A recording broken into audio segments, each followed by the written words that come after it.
हरे कृष्णा। आप सभी पर कान्हा जी का आशीर्वाद सदा बना रहे और आप सभी का दिन शुभ और मंगलमय हो। आज आप सुनेंगे कार्तिक मास 29वां अध्याय, क्योंकि अब कार्तिक मास समाप्त हो रहा है और ऐसे में इसका अगला अध्याय अंतिम अध्याय होगा। साथ ही आप जानेंगे कार्तिक मास का उद्यापन कैसे किया जाता है। अब तक तो आपने कार्तिक मास महात्म का वर्णन सुना, लेकिन कार्तिक मास की जो भी कथाएं श्री सूत जी महाराज ने नमशरण क्षेत्र में एकत्रित शौनक आदि 8080 ऋषियों को सुनाई थी, उसके पीछे का महात्म और उसका रहस्य भी जानिए। भगवान वेद व्यास जी ने सूत जाति के रोमहर्षण की रुचि देखकर उन्हें अपना शिष्य बनाकर पुराण विद्या पढ़ाई।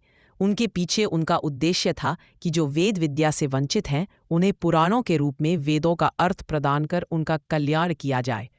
रोमहर्षजी सूत जाति के थे। क्षत्रिय पिता और ब्रह्माणी माता से उत्पन्न संतान सूत होती है, जिसका मुख्य काम सारथी बनना और वंश कीर्तन और स्तुति पाठ या इतिहास लिखना होता है। अब यहाँ पर ध्यान दीजिएगा कि वर्ण संकर के कारण सूत जी को वेद के अध्ययन का अधिकार नहीं था, जबकि ब्राह्मण और क्षत्रिय दोनों और रोमहर्ष जी इस विद्या के प्रचार में बहुत प्रसिद्ध हो गए थे। उन्होंने 6 विद्वान ब्राह्मणों को अपना शिष्य बनाया। अब देखिए कि नीची समझे जाने वाली सूत जाति के ही विद्वान रोमहर्ष के शिष्य ब्राह्मण बने। तो यानी कि इससे साफ तो यही होता है कि वर्ण कोई ऊंच नीच के मानक नहीं थे, बल्कि अलग अलग अधिकारों को दर्शाते थे। भगवान श्री कृष्ण ने भी गीता में कहा है कि चातुर्मास गुण कर्म विभागस, अर्थात जिसका तात्पर्य है कि गुणों और कर्मों के अनुसार मैंने 4 वर्ण बनाए। रोमहर्ष जी के पुत्र थे उग्र, श्रास्ती। उन्होंने अपने पिता से और पिता के शिष्यों से भी पुराण विद्या पढ़ी, इसलिए उन्हें पुराणों का पिता से भी ज्यादा ज्ञान हो गया था। पिता शेर तो बेटा सवा शेर। एक बार नमशरण तीर्थ में हजारों ऋषियों ने एक बहुत बड़ा यज्ञ का आयोजन किया। बहुत सारे यजमान जब यज्ञ करते हैं तो वह सत्र कहलाता है। अब यह यज्ञ 1000 दिनों तक चलना था। अब यज्ञ रोज चलता तो रोज की क्रिया के बाद बहुत सारा समय बच जाता, पर यज्ञ करने वाले ना तो उस स्थान को छोड़कर जा सकते थे और ना ही कोई अन्य लौकिक काम कर सकते थे। तो बाकी जो समय बचता था उसे बिताना बड़ा मुश्किल हो जाता था। इसलिए ऋषियों ने उपाय सोचा कि महर्षि वेदव्यास जी ने जो नई पुराण विद्या रची है, बाकी बचे हुए समय में उसको ही सुन लिया जाए। इससे नई विद्या भी सीख लेंगे और समय का सदुपयोग भी हो जाएगा। इसलिए बड़े आदर से उन्होंने रोमहर्षण जी को बुलवाया और एक ऊंचा आसन दिया और स्वयं सब नीचे बैठ गए। अब रोमहर्षण जी कथाएं सुनाते, बाकी सब उनकी सुनाई हुई कथा सुनने लगे। रोमहर्षण जी की पुराणों की कथाएं इतनी सुंदर होती थी कि सभी ऋषियों के रोम रोम हर्षित हो जाया करते, इसीलिए उनको रोमहर्षण कहा जाने लगा। यहाँ पर इससे भी पता चलता है कि प्राचीन भारत में जाति से ज्यादा गुणों का ही सम्मान किया जाता था। अब इस बैठक में ऋषि शौनक बीच बीच में प्रश्न किया करते और रोमहर्षण या फिर उग्र श्रवण की कथा के द्वारा उत्तर दिया कर दी। इस तरह संवाद होने से पुराणों का फिर से एक रूपांतर हुआ और रोमहर्षण जी ने वेद व्यास जी के तात्पर्य की रक्षा करते हुए नया ग्रंथन किया। सभा के दौरान एक समय ऐसा आया जब बलराम जी यज्ञ क्षेत्र में पधारे। सभी ऋषियों ने उन्हें नमन किया, पर उस समय ऊंचे व्यासपीठ पर आसीन रोमहर्षण जी ने उन्हें व्यासपीठ से नमन करना उचित नहीं जी समझा, क्योंकि जब कोई पुराणों का वाचन कर रहा हो उस समय उसे किसी और को प्रणाम नहीं करना चाहिए, ना ही कथाओं को बीच में रोकना चाहिए। ऐसा ही जब हम पूजा करते हैं तो पूजा करते समय केवल भगवान को प्रणाम करना चाहिए। उस समय यदि आपके आसपास कोई बड़ा भी आ जाए तो जब तक आपकी पूजा संपन्न नहीं हो जाती, आप मंदिर में बैठे बैठे दूसरे व्यक्ति को प्रणाम ना करें। आप अपनी पूजा समाप्त करें, उसके बाद ही आपको उठकर वहां से दूसरों को प्रणाम करना चाहिए। बाकी सभी ऋषि मुनियों ने तो बलराम जी को प्रणाम किया, लेकिन बलराम जी ने सोचा कि मेरे सम्मान में इतने बड़े ऋषि मुनि उठकर मुझे प्रणाम कर रहे हैं और यह अपने आसन से हिला तक नहीं, यह समझकर कि कोई अनाधिकारी व्यासपीठ पर उद्दंडता से चढ़ गया है, उन्होंने बिना ऋषियों से पूछे व्यासपीठ पर अस्त्र चलाकर रोमहर्षण जी की हत्या कर दी। इस अन्यायपूर्ण अधार्व जी से बोले कि आपने यह भयंकर अनर्थ किया है। रोमहर्षण जी भगवान वेद व्यास जी के पुराण शास्त्र पारंगत विद्वान शिष्य थे। भले ही जाति से वह ब्राह्मण नहीं थे, पर ब्राह्मणोचित विद्वता के कारण वे इस व्यास आसन पर बैठने के पात्र थे। व्यास आसन की मर्यादा और सम्मान के लिए रोमहर्षण जी आपके पधारने पर भी नहीं उठे और आपने इसे अपना अपमान समझकर उनकी हत्या कर दी। अब रोमहर्षण जी की हत्या से आपको ब्रह्म हत्या का दोष लगेगा। का सिर्फ इतना ही नहीं, आपने साथ में हम ऋषियों और संसार का भी बहुत अहित किया है। उनके वध से पुराण विद्या के लोप होने का भय हो गया है। सुनकर बलराम जी तो महान शोक में डूब गए। फिर बोले, अपने इस महापाप का फल मैं अवश्य ही भोग, परंतु अब पुराण विद्या की रक्षा के लिए मैं क्या करूं? तब शौनक जी बोले, रोमहर्षण के पुत्र ऋषि उग्र श्रवास्ति और हम इस साथी विद्या का लोप कदापि नहीं होने देंगे। बलराम जी शौनक ऋषि के चरणों में गिर पड़े। फिर बोले, हे मुनिवर, आप उग्र शर्वा जी को बुलाकर इस व्यासपीठ पर बैठाए। मैं उनके आसनासन होने पर उनसे अपने अपराध की क्षमा याचना करूंगा और ब्रह्म हत्या दोष के निवारण के लिए तीर्थों में घूम घूम कर प्रायश्चित करूंगा। तब ऋषि शौनक ने उग्र शर्वा को बुलवाकर सारी स्थिति उन्हें बताई और फिर उन्हें व्यास गद्दी पर बिठाया। बलराम जी ने अपने अपराध के लिए क्षमा मांगी और प्रायश्चित करने के लिए चले गए। देखिए कैसे अपने गुणों के आधार पर रोमहर्षण जी और उग्र शर्वा ने ब्राह्मण पद प्राप्त किया और श्री बलराम जी पर ब्रह्म हत्या का दोष लग गया। उस समय में प्रतिष्ठा प्राप्त करने और विद्या करने में जाति बाधक नहीं हुआ करती थी। फिर ऋषि उग्र श्रवास्ति एक बेटा और बहू भी थे। बहू कार्तिक माह में रोज सवेरे उठकर गंगा स्नान के लिए जाती थी। सुबह जल्दी जाते समय वह किसी भी पराये पुरुष का मुंह नहीं देखती थी। एक राजा का बेटा भी सुबह सवेरे गंगा स्नान के लिए जाता था और वह हैरान होता कि मैं इतनी जल्दी उठता हूँ स्नान के लिए, लेकिन कोई है मुझसे भी जल्दी उठकर स्नान कर लेता है। कार्तिक माह के 5 दिन बचे थे कि एक दिन साहूकार की बहू तो स्नान करके वापस जा रही थी और उसी समय राजा का बेटा स्नान करने के लिए नदी के किनारे आ रहा था। आवाज सुनकर बहू जल्दी जल्दी जाने लगी, लेकिन जल्दबाजी में उसकी माला मोजड़ी छूट गई। राजा के बेटे ने बहू की माला मोजड़ी उठा ली और सोचने लगा कि जिस स्त्री की यह माला मोजड़ी इतनी सुंदर है, वह स्त्री खुद कितनी सुंदर होगी। उसने पूरे गांव में घोषणा करवा दी कि जिसकी यह माला मोजड़ी है, 5 रात मेरे पास आएगी जल्दी ही। राजकुमार को पता चल गया कि यह तो साहूकार की बहू की माला मोजड़ी है। जब बहू को यह बात पता चली तो साहूकार के बेटे की बहू ने कहलवान, लेकिन किसी को साख भरने बिठा देना। राजा के बेटे ने एक तोते को पिंजरे में बंद करके गंगा किनारे तीर पर टांग दिया। वह सुबह के समय आई, पहली पैड़ी पर पैर रखा और बोली, हे कार्तिक के ठाकुर राय दामोदर, 5 पांडु, 6 नारायण, भीखम। राजा उस पापी को नींद आ जाए। राजा के बेटे को नींद आ गई। बहू नहा धोकर चलने लगी तो तोते से जाते जाते बोली, सुआ सुआ तेरे गल डालूंगी, हीरा मेरी साख भरियो मेरे वीरा। सुआ बोला, कोई वीर भी साख भरता है क्या? तो वह बोली, सुआ सुआ तेरे पग घालू की नेवर साख भरियो मेरे देवर।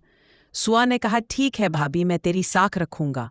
वो तो कहकर चली गई। इधर राजा का बेटा हड़बड़ा कर उठा और सुआ से पूछा, सुआ सुआ वह आई थी क्या? कैसी दिखती थी? सुआ बोला, आभा किसी बुजली, होली किसी झल, केला किसी कामिनी, गुलाब का सरंग। अगले दिन तो राजा के बेटे ने सोचा कि आज मैं अपनी उंगली में चीरा लगाकर बैठूंगा, इससे मुझे नींद नहीं आएगी। अगले दिन राजकुमार अंगुली चीर कर लेट गया। बहू फिर आई और भगवान से उसी तरह प्रार्थना करने लगी। राजकुमार को फिर से पहले की तरह नींद आ गई। बहू स्नान करके फिर से वापस चली गई। सुबह राजकुमार ने तोते से फिर पूछा। तोते ने वही सारी बातें दोहरा दी।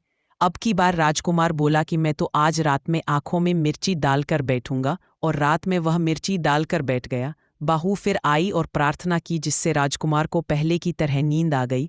राजकुमार ने अब फिर तोते से बहू के आने की बात पूछी तो उसने फिर से वही बातें दोहरा दी। राजकुमार अब की बार सोचने लगा कि आज मैं बिना बिस्तर के ही बैठूंगा, और रात को वह बिना बिस्तरे के बैठ। बिल्कुल अगली सुबह जब वह स्नान करने आई तो बहू ने फिर से भगवान से प्रार्थना की और राजकुमार को फिर नींद आ गई। जब बहू स्नान कर जाने लगी तो आंखें बंद करके चली गई। राजकुमार जब उठा तो वह जा चुकी थी। राजकुमार फिर से सोच में पड़ गया और सोचने लगा कि आज मैं अंगीठी जलाकर बैठूंगा, जिससे नींद नहीं आएगी। फिर वह रात को अंगीठी जलाकर बैठ गया। साहूकार की बहू आई और वह भगवान से प्रार्थना करने लगी कि प्रभु, हे ठाकुर जी, आपने 4 रातें तो निकाल दी, अब ये रात और बची है, इस आखिरी रात को भी निकाल दो। ठाकुर जी ने उसकी बात रख ली और राजकुमार को नींद आ गई। जब बहू स्नान कर जाने लगी तो तोते से बोली कि सुबह सुबह इस पापी को कह देना कि 5 रात पूरी हो चुकी है, अब वह मेरे मोतियों की माला मेरे घर भिजवा दे। अगली सुबह राजकुमार की आंख खुली तो उसने तोते से पूछा, क्या वह आई थी? तोते ने कहा, हाँ आई थी, और इसने अपनी माला मोजड़ी मंगवाई है। ये सुनकर राजकुमार सोचने लगा कि वह तो सच्ची थी, तभी तो भगवान ने भी उसका सत्य रखा। कुछ समय के बाद राजकुमार को कोढ़ हो गया। राजा ने ब्राह्मण को बुलाकर पूछा कि मेरे बेटे का शरीर क्यों जल रहा है।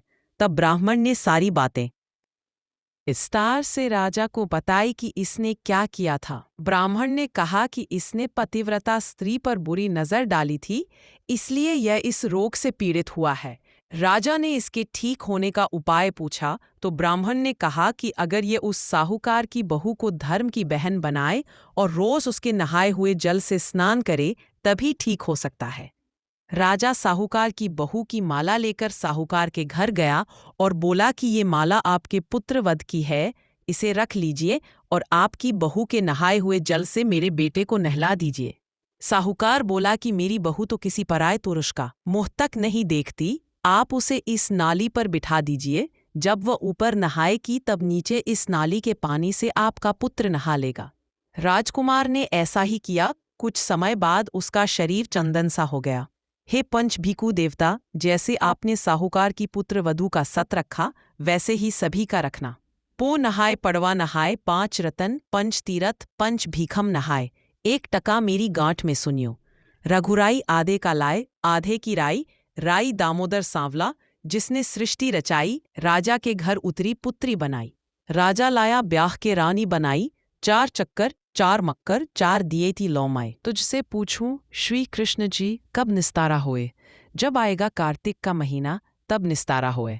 प्रेम से बोलिए पंच भीखु देवता की जय। अब आपको बताते हैं कि कार्तिक मास का उद्यापन आपको कैसे करना चाहिए। पूरे महीने यदि आपने व्रत रखे हैं तो भी अगर आपने केवल अंतिम 5 दिन के व्रत रखे हैं यानी पंच भीखु व्रत रखे हैं तो आपको उद्यापन कैसे करना है तो देखिए, कार्तिक पूर्णिमा के दिन ही कार्तिक मास का उद्यापन किया जाता है, व्रतों का उद्यापन किया जाता है। तो इस दिन पहले तो आप अपने घर की अच्छे से साफ सफाई करें। से आप नियमित पूजा करते आए हैं, जिन जिन नियमों का पालन करते आए हैं उस दिन भी आपको उसी तरह से नियमों का पालन करना है। और पूर्णिमा के दिन भी आपको उपवास रखना है, क्योंकि उद्यापन में दान करना अनिवार्य होता है। बिना दान के उद्यापन अधूरा रहता है, पूर्ण नहीं माना जाता। तो आपकी जैसी सामर्थ्य हो उसके अनुसार आप इस दिन दान में दी जाने वाली सामग्री या जो वस्तुएं हैं वह आप पहले से इकट्ठा कर लें। जैसे आप कच्चे अनाज का दान कर सकते हैं। आज के दिन अपने घर पर किसी वैष्णव को, किसी ब्राह्मण देवता को आमंत्रित करके उन्हें सात्विक भोजन का कराकर, दान दक्षिणा देकर या वस्त्र देकर, खड़ाऊ देकर, जूते चप्पल आदि देकर उन्हें आप विदा कर सकते हैं। इसके अलावा कच्चे अनाज के अलावा आप दालों का, सब्जियों का, मौसमी फलों का या जो सर्दियों में काम आने वाली जो भी चीज़ें हैं जैसे गर्म कंबल, चादर, जूते आदि का या गर्म स्वेटर आदि का दान भी आप कर सकते हैं। ध्यान रखिएगा, पुरानी या फिर इस्तेमाल की गई फटी पुरानी चीज़ों का दान उद्यापन के दिन भूल कर भी नहीं करना चाहिए। इन सब के अलावा सुहागिन महिलाएं श्रृंगार की सामग्री का दान कर सकती हैं। फल मिठाइयों का दान आप कर सकते हैं। और तो और आप पवित्र पौधों का दान भी कर सकते हैं। दान इस रूप में कि जैसे आप तुलसी के पौधे का दान कर सकते हैं, पवित्र आंवले का, बेल वृक्ष का, केले के पौध का दान कर सकते हैं और इन्हें मंदिर में या फिर आसपास कहीं तालाब या पार्क के किनारे लगा भी सकते हैं। लेकिन ध्यान रखिएगा, यदि आप खुद से लगा रहे हैं तो आपको इनकी सेवा भी करनी है, यानी जब तक ये ठीक से बड़े नहीं हो जाते तब तक आपको इन्हें खाद पानी जो भी आप दिया जाता है उसका आप खुद से इंतज़ाम करते रहे। बर्तनों का दान भी आप कर सकते हैं। तो देखिए, आपकी जैसी सामर्थ्य, जैसी इच्छा हो उस दान की सामग्री को आप मंदिर में रखें। यदि आप वस्तुओं का दान कर रहे हैं तो उसमें दक्षिणा ज़रूर रखें, चाहे कम से कम 1 रुपये ही रखें। दक्षिणा जरूर दीजिएगा। फिर सुबह विधि विधान से आप पूजा करें।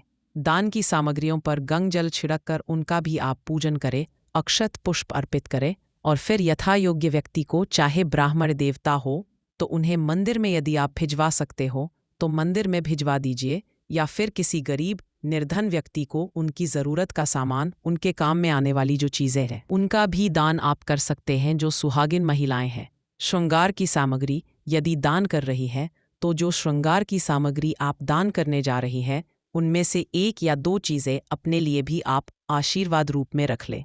बाकी चीज़ों का आप दान कर सकते हैं। बहुत ज़्यादा कुछ आपको नहीं करना होता है। अब जिन्होंने केवल पंच भीखु दान करना बताया गया है और उद्यापन वाले दिन दीपदान, तो सभी को करना चाहिए। जो लोग पूरे साल भर दीपदान नहीं कर पाते हैं, ऐसे में आप कार्तिक पूर्णिमा के दिन भी 365 बाती का दिया बनाकर दीपदान कर सकते हैं। ऐसे में आपको पूरे साल घर में किए गए दीपदान का पुण्य केवल एकमात्र कार्तिक पूर्णिमा के दिन ही प्राप्त हो जाएगा। या फिर आप कम से कम 5 दिए तो इस दिन अपने घर और घर के मुख्य द्वार पर आसपास पवित्र पौधे के नीचे जरूर जलाए दीपदान करें। तो कार्तिक पूर्णिमा के दिन आप सुबह पूजा करें, अपनी अपनी सामर्थ्य के अनुसार दान दक्षिणा रखें और सच्चे मन से भगवान श्री कृष्ण, भगवान विष्णु या जिन भी देवी देवता का आपने नेस पूरे मास में पूजन किया है, तुलसी माता से सबसे इस महीने में यदि पूजा में, व्रत में, नियमों में कोई कमी रह गई हो तो उसका दोष आपको ना लगे, इसके लिए सच्चे मन से क्षमा याचना जरूर करें। भगवान के भोग में तुलसी का पत्ता रखकर भगवान को भोग समर्पित करें। पूरा दिन उपवास रखें और जो भी दान की सामग्री है वह यथायोगिक आप व्यक्ति को दिन में किसी भी समय दे सकते हैं। ध्यान रखिएगा कि आज के दिन ही दान देना ज्यादा शुभ रहता है और जरूरी भी होता है। शाम के समय आप सात्विक भोजन ग्रहण कर सकते हैं। जिस भी प्रकार का भोजन, फलाहार आप ग्रहण करना चाहते हो वह कार्तिक पूर्णिमा की रात को आप कर सकते हैं। बहुत से लोग पूर्णिमा का उपवास रखते समय केवल मीठा ही ग्रहण करते हैं, या जो मीठा नहीं ग्रहण कर सकते वह सेंधा नमक का सेवन भी कर सकते हैं। और पूर्णिमा के व्रत में आप रात के समय दूध से बनी खीर माता लक्ष्मी जी को समर्पित करें और उसके बाद उसे प्रसाद रूप में ग्रहण करें। चंद्र देवता का पूजन भी इस दिन करना चाहिए। चंद्र देवता का पूजन करने से मानसिक तनाव दूर होता है, समाज में मान सम्मान प्राप्त होता है और जिन लोगों की एकाग्र शक्ति कमज़ोर होती है उनकी एकाग्र शक्ति भी बढ़ती है। पूरे कार्तिक मास में यदि आपसे कोई कथा छूट गई हो, कोई अध्याय रह गया हो, तो आप अंतिम दिन में कथा दे सकते हैं। उन अध्यायों को दोबारा से सुन सकते हैं। बहुत से लोग कार्तिक के महीने में पतवारी माता भी बनाते हैं। पतवारी माता जो होती है वह पथ की माता होती है। पथ से यानी रास्ते से आने जाने वाले सभी लोगों की रक्षा करती है। तो ऐसे में आप पतवारी माता का पूजन विधि विधान से करें। उन्हें दूध और जल से सींचे, फल मिठाई का भोग लगाएं, धूप दीप से आरती उतारें और उसके बाद शाम को कार्तिक पूर्णिमा के दिन शाम को सूर्यास्त से पहले पहले आप पतवारी माता का विसर्जन जरूर कर दें। जो ज्वारे आपने उगाए हैं पतवारी माता में, आप उन्हें यदि आपने लेकर कहा आपने गमले में, क्यारी आदि में डाल दीजिए और जो ज्वारे हैं उन्हें बहते जल में विसर्जित कर दीजिए। नहीं तो आप रास्ते में भी किनारे की तरफ रख सकते हैं। ध्यान रखिएगा कि वहां पर गंदगी का ढेर ना हो, कूड़े आदि का ढेर ना हो। तो इस तरह से पतवा माता का विसर्जन कर दिया जाता है। यदि आप तुलसी जी के पौधे का दान करना चाहते हैं तो तुलसी के पौधे का भी आपको विधि विधान से पूजन करके उन्हें सींच कर धूप दीप दिखाकर तब उन्हें विदा करना चाहिए। क्योंकि आज के दिन भी कुछ लोग जो तुलसी विवाह देव उठान एकादशी के दिन नहीं कर पाए हों, वो देव उठान एकादशी के अलावा कार्तिक पूर्णिमा के दिन भी तुलसी जी का विवाह शालिग्राम भगवान जी के साथ कराते हैं। तो शालिग्राम भगवान जी के साथ यदि आप विवाह करा रहे हैं तो आप तुलसी जी का विधिवत 16 श्रृंगार करके ही उन्हें विदा करें। साथ में फल, दक्षिणा, मिठाई, वस्त्र आदि भी जिनको भी आप या दान में दे रहे हैं उन्हें आप जरूर दीजिएगा। माताएं बहनें जिन्होंने भी कार्तिक मास के व्रत रखे हैं, यदि पीरियड्स होने के कारण खुद से उद्यापन करने में समर्थ नहीं है तो आप उद्यापन करने के लिए अपने ही परिवार के किसी भी सदस्य से सहायता ले सकती है। आप उन्हें विधि बताते जाइएगा और वे आपके हिस्से का जो उद्यापन है वह कर लेंगे, जिससे आपको और उन सदस्य को भी इसका पुण्य मिलेगा। ये